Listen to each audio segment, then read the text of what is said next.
দিল ধাক ধাক করে আমার তোমার কারণে। তুমি বন্ধু এত বেঈমান হইলা কেমনে?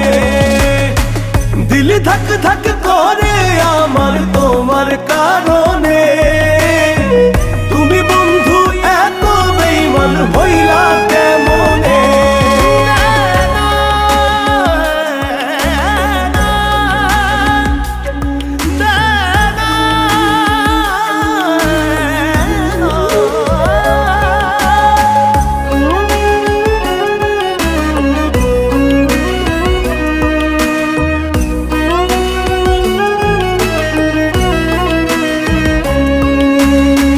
মন পিঞ্জিরাই বানাইছিলাম সুখের তাজমহল, সেই মহলে দুঃখ ছাড়া নাই কিছু এখন।